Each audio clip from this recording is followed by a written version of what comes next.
This is the third in a series of talks I've been giving on the Velikovsky chronology. So I'm afraid there's a little bit of intro to remind you all about the last couple of talks and things like that. So bear with me as I go through this before we get into the meat of the subject, which is the Phrygians. And the reason I'm talking about this is last talk I gave, which I think is a year ago, Philip sort of made a comment, something like, yes, but what about the Phrygians? And I thought, well, okay, that has to be my next talk.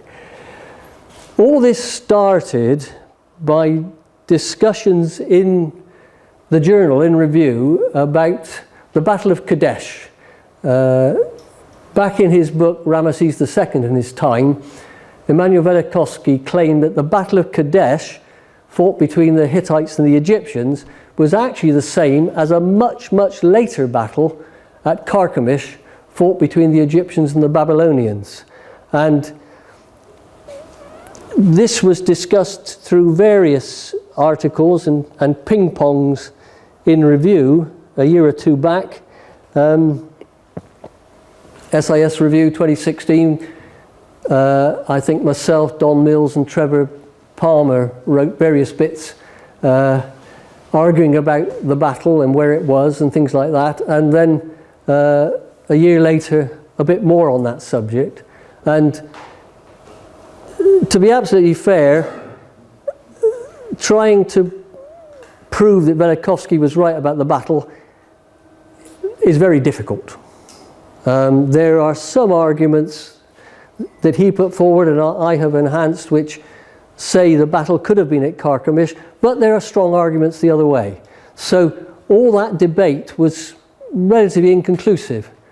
Trevor and Don might say it was conclusive, but I'll say it was inconclusive. And so I thought, if Velikovsky was right, there are various tests we can make. Because if you move Hittite history by nearly 700 years to line up these battles, then it's not just the battle, all that Hittite history has to move as well. So if we look at things after the battle, before the battle, they might clash and absolutely prove it can't be right. So basically what Velikovsky did by saying the Battle of Kadesh, normally dated around 1274, was the same as the Battle of Carchemish in 605 BC.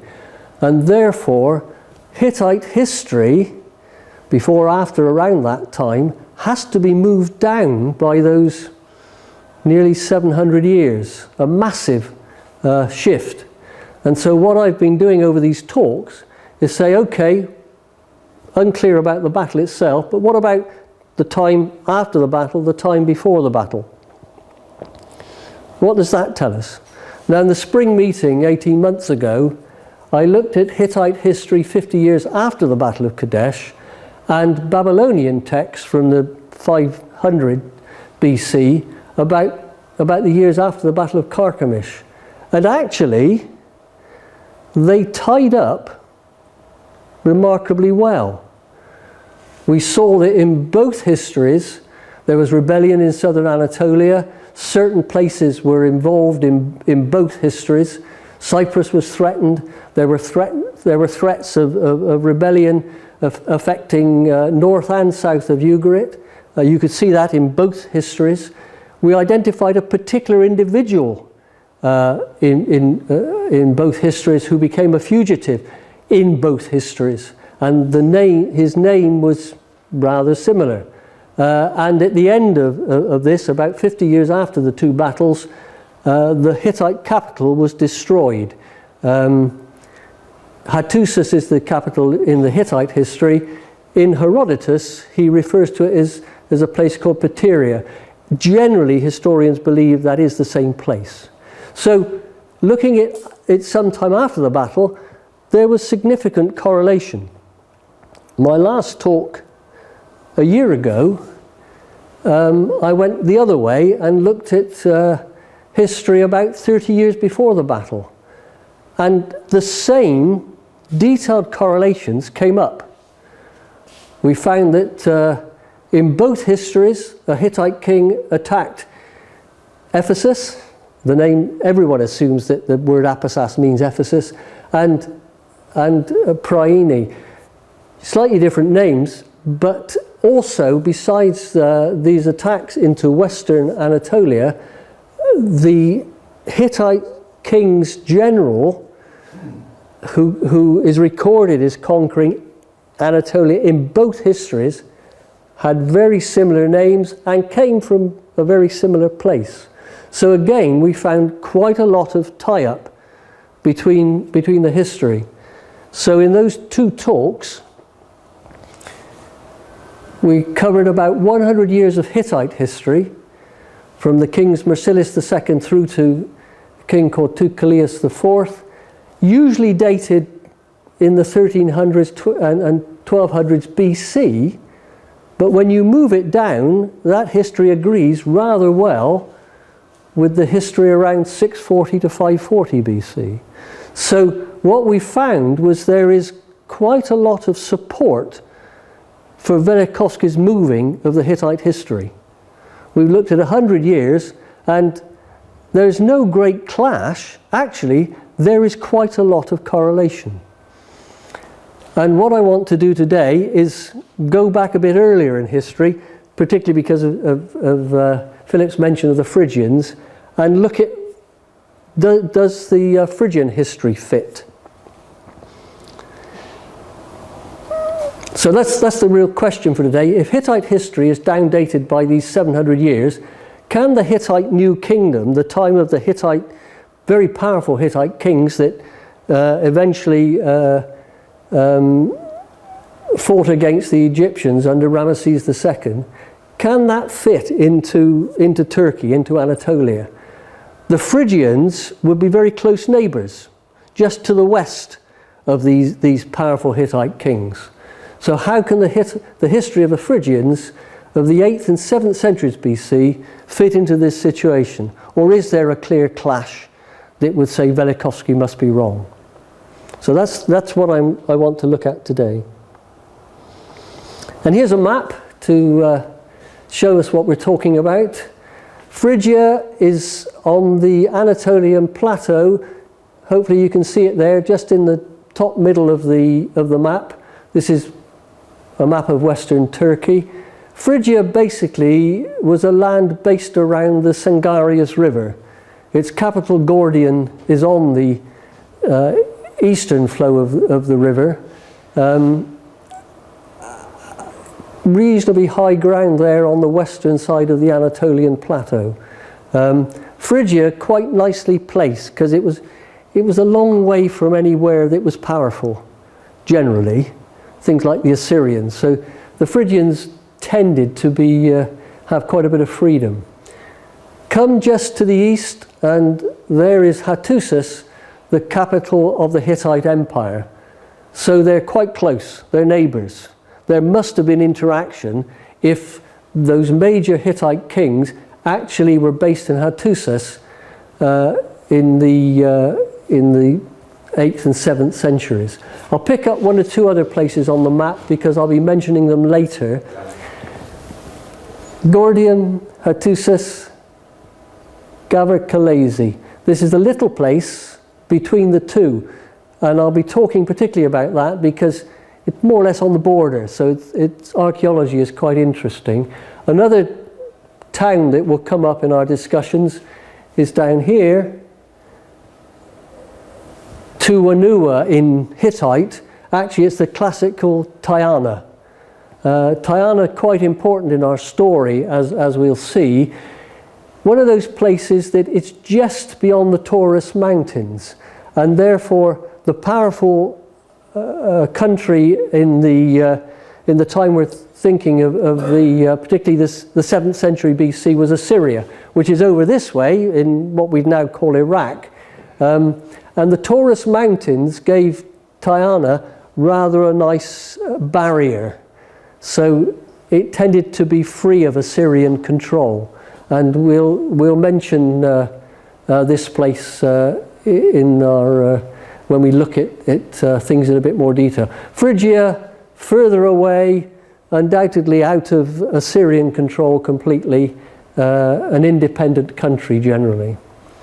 So that's the area we'll be talking about. Another place that I will mention regularly is Cilicia, which is the plain that we see right down in the corner of the map, southeast of the Taurus.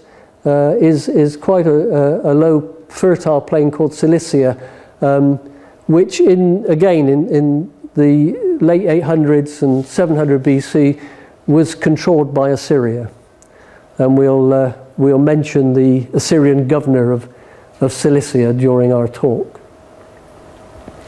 So that's the general field of things. To the west of Phrygia, in this time, is what's generally called East Greece, because it's populated by Greek colonists, the Ionians in the south and the Aeolians in the north. So Phrygia has, as we'll see, quite some interface with the Greek world. What's the time of the Phrygians? Historians not absolutely sure, but typically the earliest archaeological remains that can be applied to the Phrygians probably date to the late 9th century BC. They're thought to have come from further west, sort of somewhere north of Greece, into this area. As I said, quite influenced by Greek culture. Major developments of the site during the 8th century, further rebuilding identified through the 7th and 6th. So the archaeology shows the Phrygians, a Phrygian culture to be set in the Sangarius Valley for about three centuries or so. They don't appear in historical records as Phrygians. That is a Greek name which probably comes from the Greek Phryges. The Phryges were a people who were allies of Troy in the Trojan War. And it's assumed that because the Phrygians came from further west, somewhere north of Greece, that's probably the origin of the word Phrygians. But actually, contemporary records refer to them as the Mushki, mainly Assyrian records, but the Old Testament as well, you'll find talks of Meshech, which is Phrygia. It's the same word, obviously, slightly changed through two different Semitic languages, Assyrian and Hebrew. But so in the contemporary records, we're always talking about the Mushki. Some of the Greek writers tell us something about individuals in Phrygia. Herodotus talks of Gordius, who gave his name to Gordion, the capital, of his son Midas, and then much later on, 150 years later, Herodotus also talks of another Midas, Gordius, and someone called Adrastus. Historians, I think what I read earlier this week, one historian said that's a bit fanciful. There's no evidence of these others. The only evidence we have actually is for the first Midas. Herodotus tells us he was the first foreigner to dedicate offerings to the Greek oracle at Delphi. He sent a throne which was dedicated to the oracle. So he's one of the first foreigners to be recognized by the Greek authors. Later still than Herodotus, Eusebius gives us some more detail. He says that Midas died during a Cimmerian attack and actually gives a date of around 690 BC. There is no other confirmation of that information, but historians tend to like it because the date looks about right. Midas, as we'll see, was around about 710 BC, so being killed about 690 could fit. Midas, called Mita in the Assyrian records, is the only Phrygian that we know of to actually be recorded in contemporary records. And as I said, around 715 he was active. No other Phrygian is known from this time, no individual. Midas is the only one. And of course, we all know about the the silly Greek legend about everything he touched turned to gold, and he touched his daughter and all that. It's believed that story is based on this individual. The Assyrian king at this time was Sargon, and he refers to Midas several times. Midas was not a real problem, but a bit of a nuisance to Sargon. He complains that in his 5th year, Sargon's 5th year, Pisari of Carchemish sent messages of hostility against Assyria to Mita of the land of Mushki. So Carchemish is a lot closer to Assyria on the Euphrates, so he's worried that there's some sort of confederation of building up anti-Assyrian confederation. And another one, he complains that Ambaris of Tabal, which is a Hittite country that we'll talk a lot more about, sent a messenger to Ursa of Urartu, that's Rusa the First of Urartu, and to Mita of Mushki, proposing to seize my territory. So in the sort of early years, 717, 715, Mita is a sort of enemy of Sargon, though just a bit of a nuisance really. Eventually Mita decides that his enmity to Assyria should be finished, and about 709 BC, that Muskian Mita sent his messenger to me, offering to do service and to pay tribute. So Mita sort of actually sent a messenger, he didn't come himself, but he sort of makes overtures to the king of Assyria, and historians think, yeah, by then Mita probably had other problems and he didn't want Assyria to be a problem. So Mita features for about those 8 years or so, initially as an enemy, but eventually sort of offering to be less trouble. One specific thing we have about Mita, the cities of Harua, Ushnanis, and something that starts with Ab, but the text is broken, so we don't have the complete name of the third city, of the land of Kay, which is Cilicia, the southeastern plain of Anatolia, which Mita, king of Mushki, had taken, I captured. So Mita had taken these 3 cities in Cilicia, well southeast of Phrygia, but actually this is in 715, Sargon took them back. In fact, typical of the Assyrian king, it wasn't Sargon that took them back, it was the governor, the Assyrian governor of Kay that took them back. But of course the king would, if they tell somebody else to do it, they did it, didn't they? So, and that's the one detail we've got, that Mita actually had moved well from Phrygia into Cilicia and captured 3 cities. One more thing we have about Mita, you can see this picture of a carving, 2 individuals.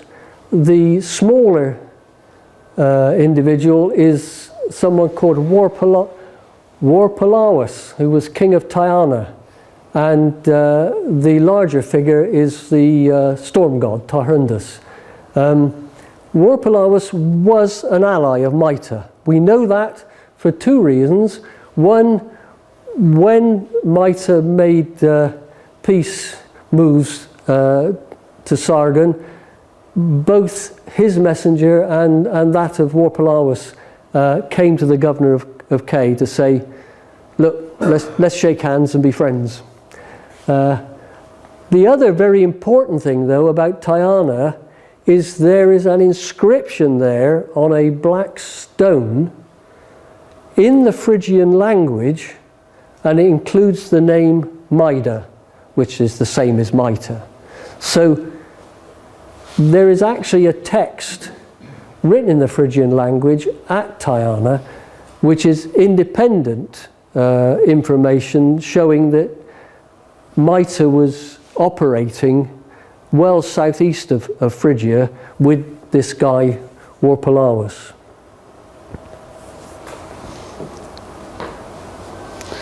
So that's that's basically all we know about any Phrygian. It's all about Mita. Just to put this into historical perspective, remember, all this started because of Velikovsky's theories on the Battle of Carchemish in 605 BC. Going back in history, Assyria is the dominant power at this time. Various Assyrian kings going back to Sargon, who reigned in the late 700s. What I've also put up here is the land of Tabal. Now this is a Hittite kingdom in Anatolia. Historians not quite sure where it was, but we saw earlier that Ambaridu Sargon complained that he was liaising with Mita in an anti-Assyrian way. These kings of Tabal are all mentioned in Assyrian records, but there is no evidence of them in Anatolia itself. There's no inscription of any of them, no statue of any of them. Now, in my talk a year ago, I identified the last one, the son of Mugalu. The Assyrians don't give him his name, they just call him after his father. That was the Hittite king that I identified as being the same as Mercilus II, the Hittite king, when we looked at the years before the Battle of Carchemish. So I believe Tabal is very important in this because, as I will hope to show you, the kings of Tabal were actually the major Hittite kings.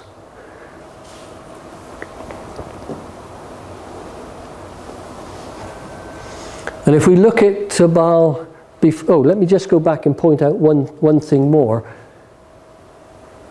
30 years of Casca invasion. Starts about 714 BC, goes on to about 679 BC, about 30 years or just over. The Anatolian plateau, east of Phrygia, was totally overrun by people that are initially called Casca, and then later the Assyrians use a different name. They use the name Gimmerai for these tribesmen that had come from the northeast. The word Gimmerai ends up in Greek as Cimmerians, and generally nowadays people talk of the Cimmerian invasion. These were tribesmen from the northeast who totally overran the plateau. Sargon records that in around about 710 BC, he was building fortresses on the northern end of Cilicia against the Casca to keep them out. They had taken over the plateau and were threatening to come through the Taurus passes into Cilicia. So that is very relevant in terms of Mita, because if you remember, Eusebius said that he was killed in a Cimmerian attack. From what Eusebius says, the Casca Gimmerai not only took the plateau, but also moved west into Phrygia as well. And so that fits quite nicely what Eusebius recorded hundreds of years later, of course, with what seems to have happened.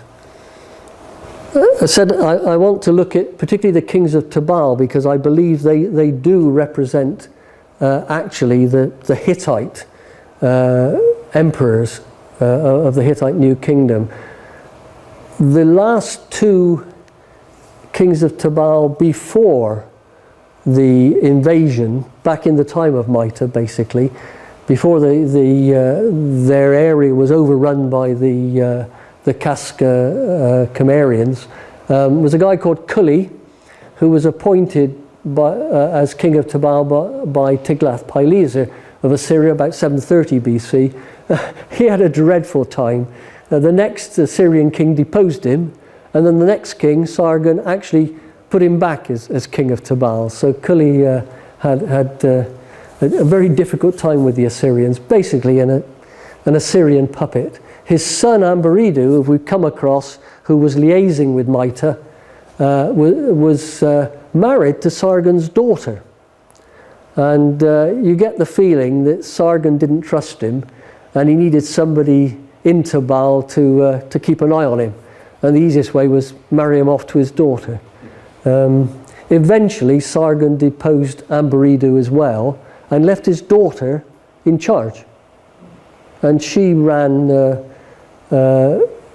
Tubal for probably a year or two. We don't know what happened to her, because whether she escaped before the Casca invasion or was killed by it, we don't know.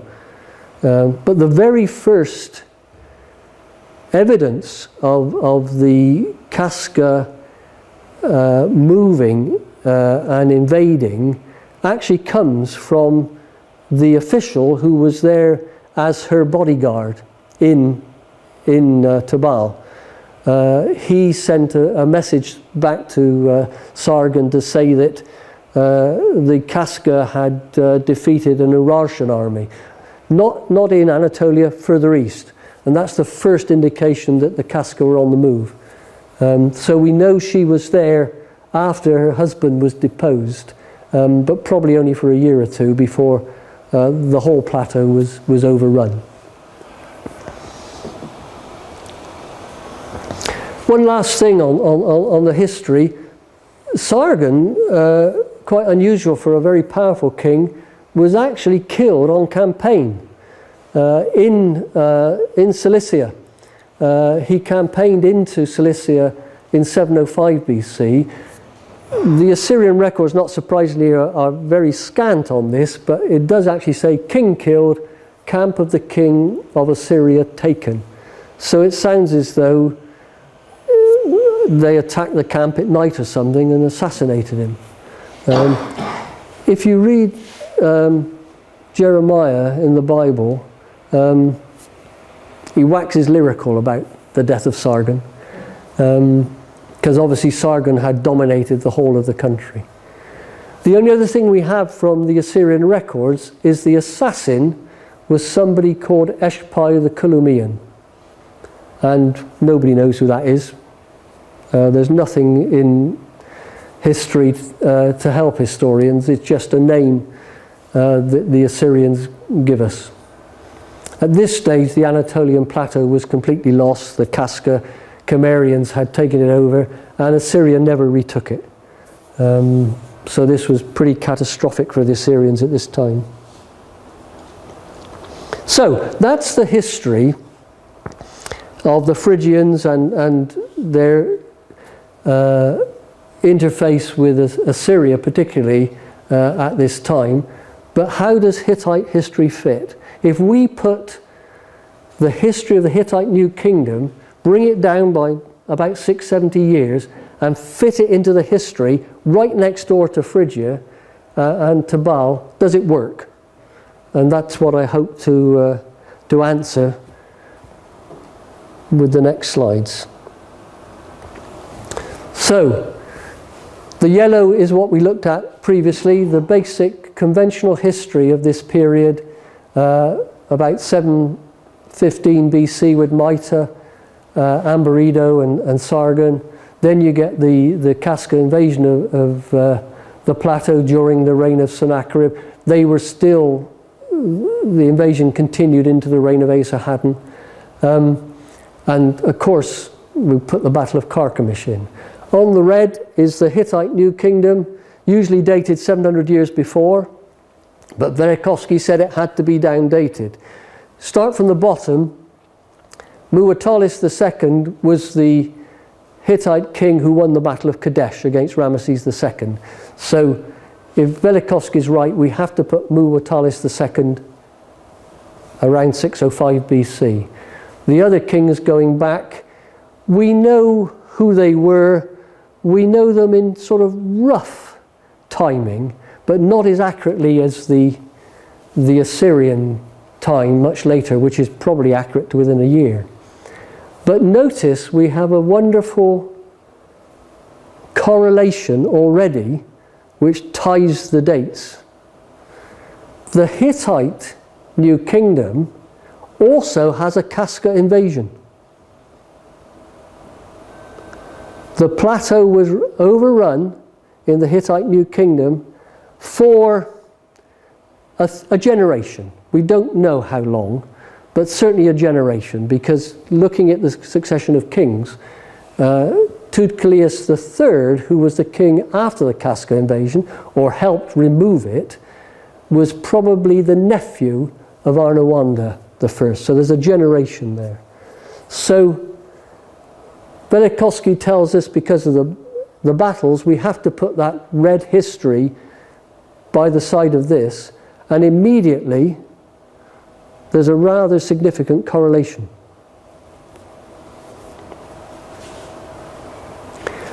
Not only is that a good correlation in its own right, it helps us tie down what the red history, which is probably variable by 10 or 20 years. We don't know how long the kings reigned precisely. But in our investigation, that doesn't really matter, because the Casca invasion has tied it down. If there was a bit of variation, it's gone. Arnawanda I was the last Hittite New Kingdom king before the Casca invasion. Ambaridu was the last Tubalian king before the invasion. It puts those side by side, and if Velikovsky is right, you can guess Arnawanda I must be the same as Ambaridu. That's a start on the correlation, but before I go any further, I want to look at archaeology. What does archaeology tell us about Phrygia and the Hittites? Gordian has been excavated by the University of Pennsylvania Museum since the 1950s. And originally by Young, and his discovery has been very difficult to argue away. Young discovered 4 Phrygian levels dating from early 9th through 8th, 7th centuries BC, and in all 4 levels he discovered Phrygian pottery mixed with pottery of the Hittite New Kingdom. You can imagine historians are a bit worried about that. The Phrygian pottery must date after about 825 BC. The Hittite pottery is dated before 1200. So how do they line up? On the face of it, that is a phenomenal confirmation of Velikovsky, and Velikovsky picked this one up. Actually, Young's work stands, but a lady called Mary Voigt is now handling the university's digs at Gordian, and she has found in some different digs, she has found that it's not quite as clear whether the Hittite pottery is contemporary with the Phrygian pottery. So I think the best way to look at Gordian is it appears to be good confirmation of Velikovsky, but we need to be a little bit careful. So we won't rely entirely on that. There's a very good discussion of that in Centuries of Darkness, if anybody's interested. I have to say, the attempt to reconcile it in Centuries of Darkness isn't convincing. But it's been a major issue for a long time, because what Young came up with is absolute contemporary Hittites with Phrygia. But rather than just take that, let's look at somewhere else, which is quite a modern archaeological assessment. This is the place I pointed out to you between the Phrygian and Hittite capitals, a place called Gavr Khalesi. This is on the top of a hill, quite a tall hill. It's a classic Hittite carving. Some of it's weathered. You can see quite clearly we have 2 Hittite gods in classic Hittite pose. What you can't see is they're actually facing a seated goddess, but that's very badly worn. There is absolutely no doubt that the carving comes from about the middle of the Hittite New Kingdom. The way the gods are presented is classic Hittite sculpture. So the monument is undoubtedly from the Hittite New Kingdom. The valley around has Hittite and Phrygian buildings with no apparent time separation. The Phrygian buildings aren't built on top of the much older Hittite ones. They're just sprinkled in between. And what's been found at the site is both New Kingdom Hittite pottery and Phrygian pottery from the 7th and 6th centuries. Now, conventionally, historians say, well, the Hittites built it all, and then the Phrygians came along 700 years later and built the other buildings. It's possible, but the actual timing of the Phrygian occupation in relation to the Velikovsky chronology is quite surprising. As I said, the sculpture is classic Hittite sculpture from about the middle of the Hittite New Kingdom. In Velikovsky's terms, that's about from 650 BC onwards. Had there been 8th century Phrygian pottery, it wouldn't work. It fits brilliant with Velikovsky because the pottery is exactly in the periods that Velikovsky would have said it had to be. Because you cannot date that sculpture back any earlier. So it does tie up very well. So you now have Gavor Khaleesi and Gordian saying the same thing. They both say Velikovsky was right.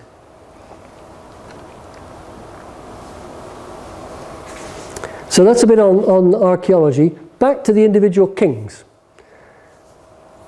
Because they have these two Casca invasions, we can look very closely at the kings immediately before the invasion. In the Hittite New Kingdom, there's a Tudkalia and an Arnuwanda, father and son. In Tabal, which I have argued is the same, and therefore these are the same people, the kings are called Kuli and Amberido. Now, Kuli looks like a pretty good shortened form of Tudkalia. Amberido, Arnuwanda, similar, not identical, but the names are similar. If they are the same individuals, then Arnuwanda the first is Amberido, and he was a contemporary of Midas of Phrygia. So the big question is, if Velikovsky's got all this right, Arnuwanda the first, usually dated to about 1400 BC, was actually around at the same time as Maita of Mushki.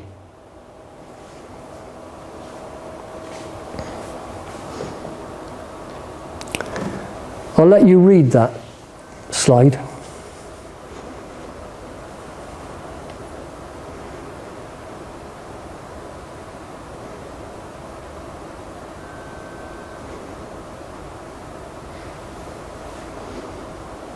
We followed Velikovsky. We said that Arnuwanda, the first of the Hittite New Kingdom, was the same individual as Amberido around 715 BC.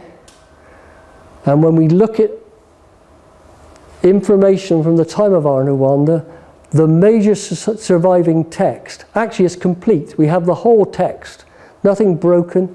It's a clay tablet, but it's complete.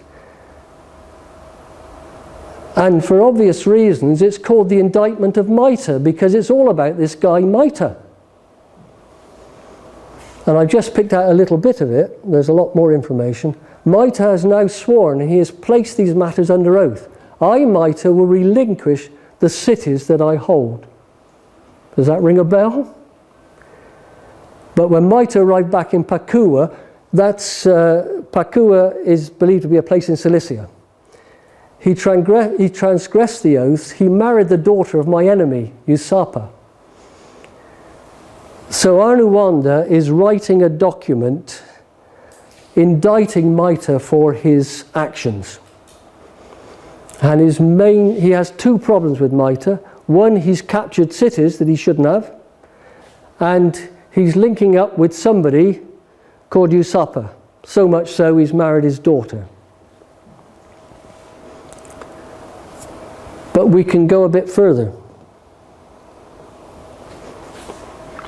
In 715 BC, according to the Assyrians, Maita of Mushki captured 3 cities, Harua, Ushnanis, and something beginning with Ab, which unfortunately we don't have the rest. In the indictment of Maita, conventionally dated to 1400 BC, Maita captured Hurla, Harmizna, and Aparhula. In both cases, it's 3 cities, and actually the names are very similar. When you think one comes from Hittite and one's written in Assyrian, Harua, Hurla, R and L are interchangeable quite often, so that's virtually the same name. Unfortunately, the third one, we don't have the full name, but it starts with exactly the same as Aparhula, because B and P are interchangeable in the ancient languages. Even the middle one that looks different isn't completely different. Ushna-nis, Halmushna. 2/3 of the name is actually the same. So we not only have Maita capturing cities in both histories, but the names of the 3 cities he captured are very, very similar. In fact, when you think they come from 2 completely different sources, they're remarkably similar. One last thing. The indictment of Maita identifies various enemies. Usapa appears to be the main enemy. His son is mentioned, Pegana, and it also mentions someone else called Kalamunaya. From the text, it talks about the household of Kalamunaya, but not the individual. It seems as though this guy was dead, and it's been suggested perhaps this is grandfather, son, and son. You know, that Kalamunaya was some relation and probably the father of Usapa. If Arnuwanda I was the same person as Ambaridu, his father-in-law was Sargon II. Arnuwanda's enemies were Sargon's enemies.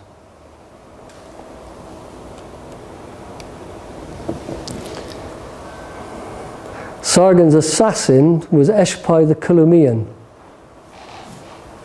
Not that much different from Usapa of Kalamunaya. That is a remarkable coincidence of names. And we haven't just picked them out. Through our process of looking at it, the major enemy identified in the indictment of Maita is Usapa. And Sargon was killed by somebody.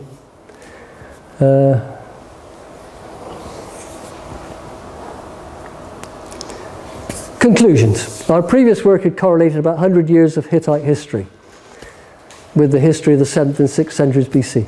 And we've now compared the earlier history going back to the time of Midas of Phrygia. The archaeology of Phrygia suggested that the 2 histories were contemporary, Hittite pottery being found with Phrygian pottery.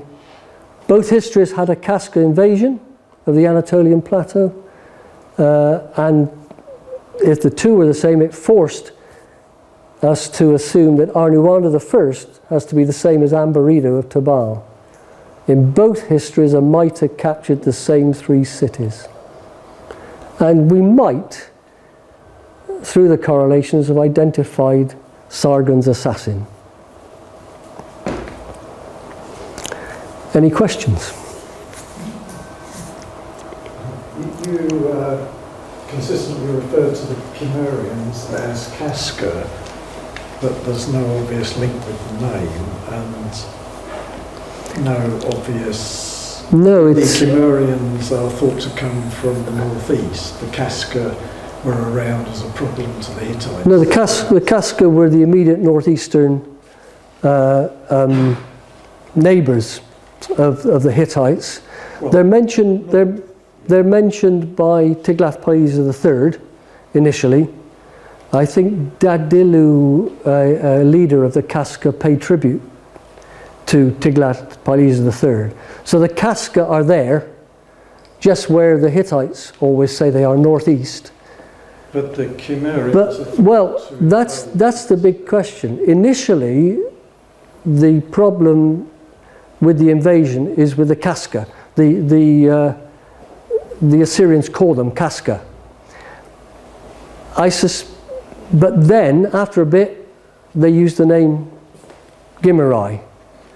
Eventually, in the 7th century, go down into the 600s, there's a further invasion, not of the Anatolian plateau, but further east, of the Scythians. And it looks like, certainly historians believe the Cimmerians and the Scythians are just two waves that come from the Caucasus. So it looks as though the closest of the tribesmen, the Casca, started it all, because all the early references are to Casca.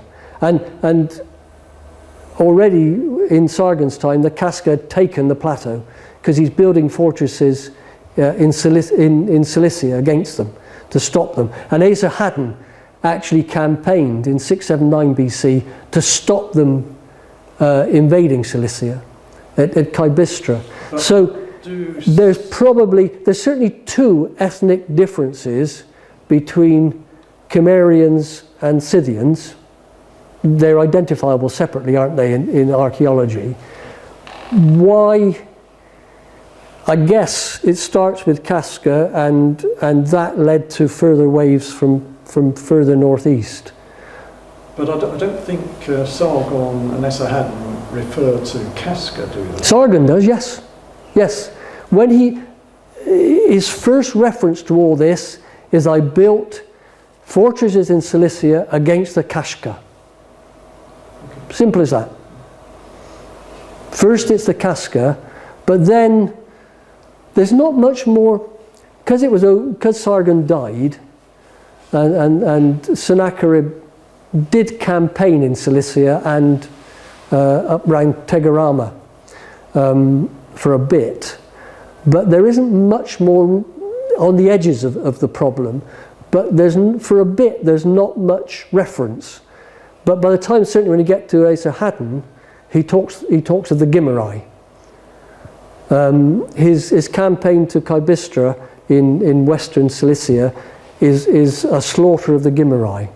So by then, maybe because Assyria saw more of the problem, because we've been talking about the Casca and Cimmerian invasion of Anatolia, but there was a much more serious thing for the Syrians, because they were invading western Urartu and more or less settled in Urme, west of Lake Van.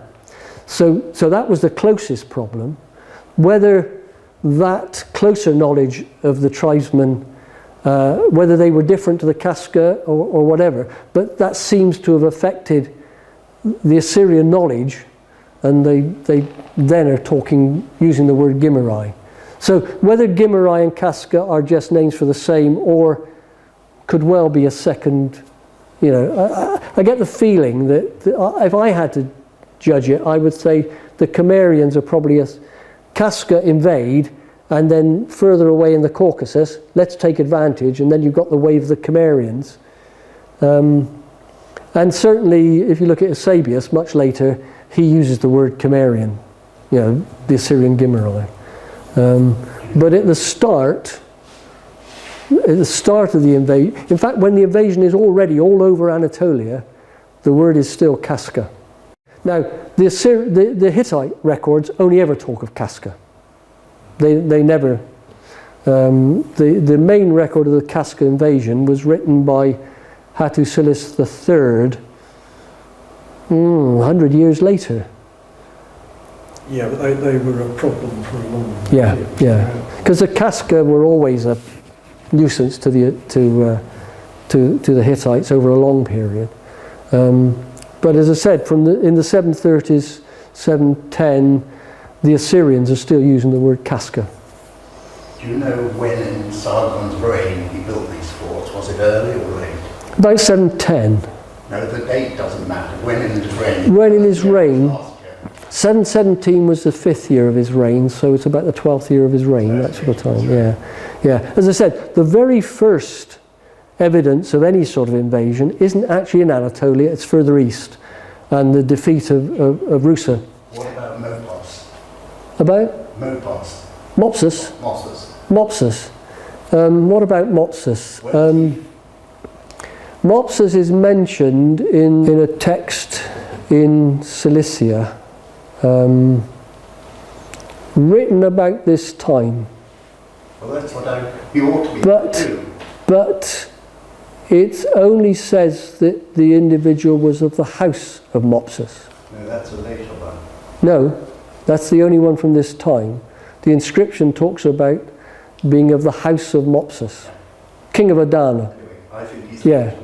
So, because it's interesting, because Mopsus, of course, has all the connections with the Trojan War and Cilicia anyway. But there's more than one individual called Mopsus. Remember, it's the Karatet bilingual, and it's written in Phoenician, which says Mopsus, MPS. But in the Hittite equivalent, the word is Mukshush, which isn't really different. The K and P can be changed. But if you look at Hittite history, there's more than one Mukshush around. And you're pretty confident it's not Meta or Midas. It's not the same name as Midas and Mopus. No. Remember, Midas is nearly everything in ancient history. If it's mentioned by the Greeks, we use the Greek name. We use Cimmerian instead of Gimmerai. We use Midas instead of Mita. And you see it's written Mita or Mida. In fact, in both histories we compared, is written exactly the same. It's Mita. Obviously in the time available, I've not gone into all the detail. There's a lot more interesting stuff as well on this. Bob? You also equated Hattusis as Teria. Sorry? You equated the town of the capital, the Hittite capital, Hattusis, as Teria. And Pateria, yeah. It's not absolutely agreed by all historians, but generally they wavered a bit and then they tend to have gone back to thinking Pateria is the same place. Because Herodotus' geography... Well, they've wavered the other way now because they now think it's a place called Kilkenny's Dag. Yeah, I've seen that. Which is west of Boriskoi. And also at Hattusis, you do get Phrygian pottery very clearly coming after the Hittite Empire. Well, no.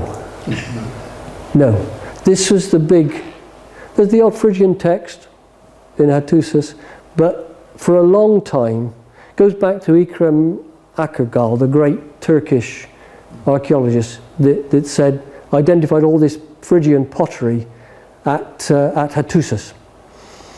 But Kurt Bittel never agreed with him, and I've got Bittel's original book on the subject, and it's wonderful. He talks of his friend Ekrem, but I must disagree.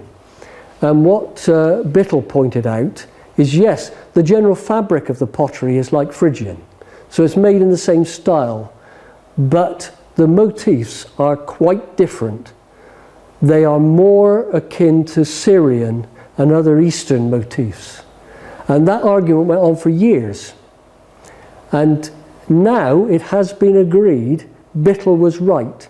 It's not Phrygian pottery, it's Hittite pottery. And I love it because... No, it's not agreed that it's Hittite. Do you know what they call it nowadays? No, I've forgotten. What? Tabalian.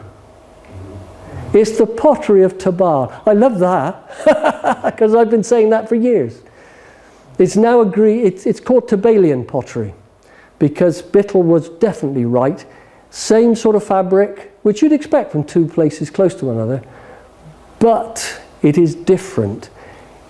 it is much more akin to, in its motifs, to northern Syria, which of course was a Hittite area as well. And that's why they call it Tabalian, because Tubal's the nearest place. There's another background to all of this.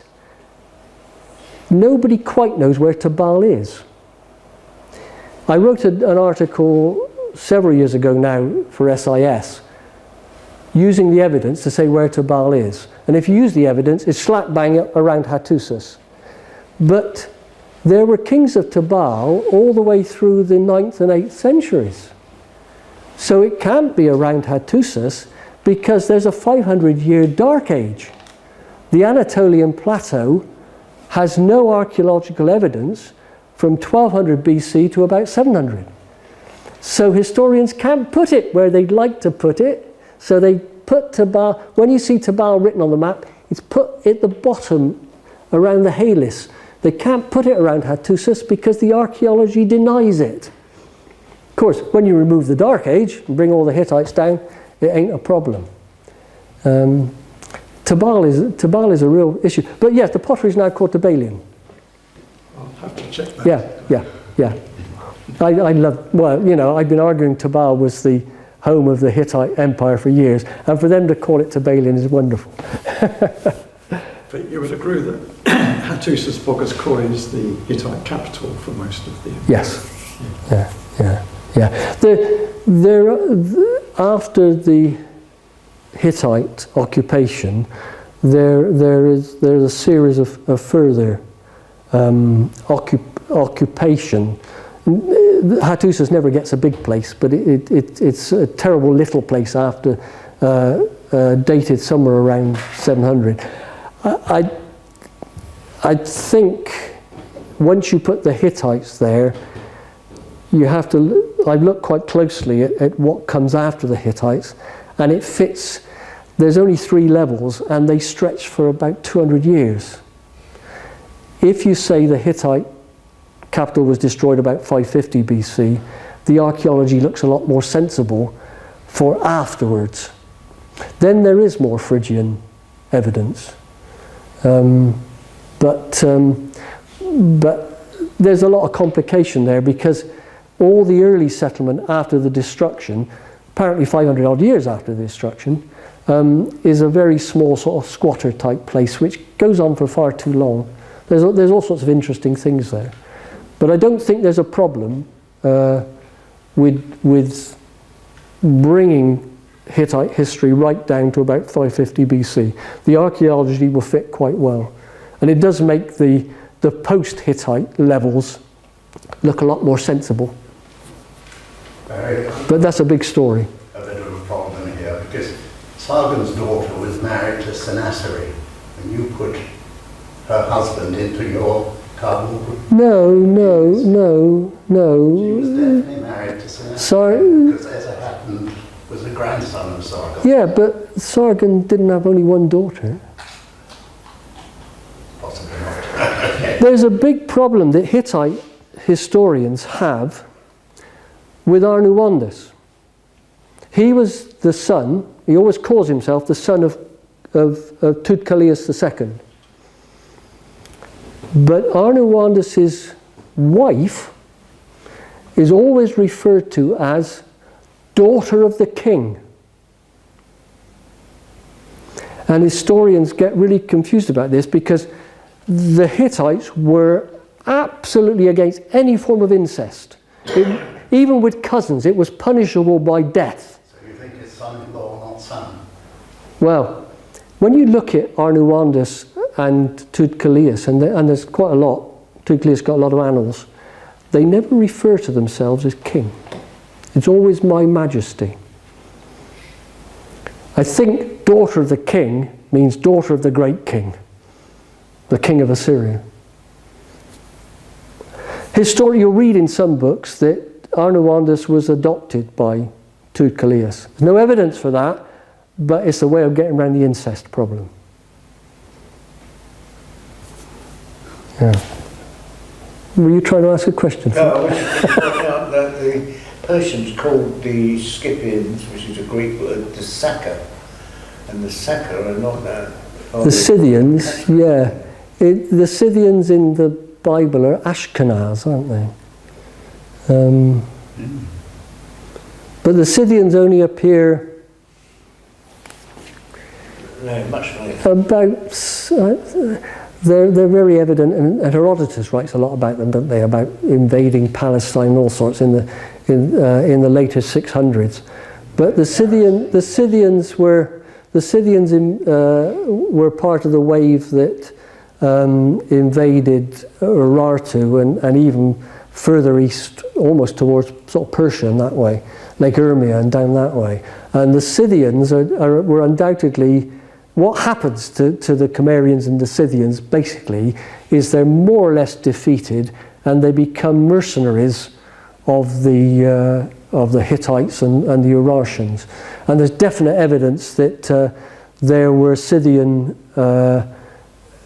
legions within the army of Urartu, certainly Rus of the second, which is coming down more sort of 660, 650 like that.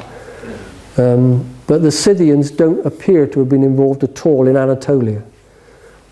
There's only ever talked of the Kaska and the Gimmerai as being in Anatolia.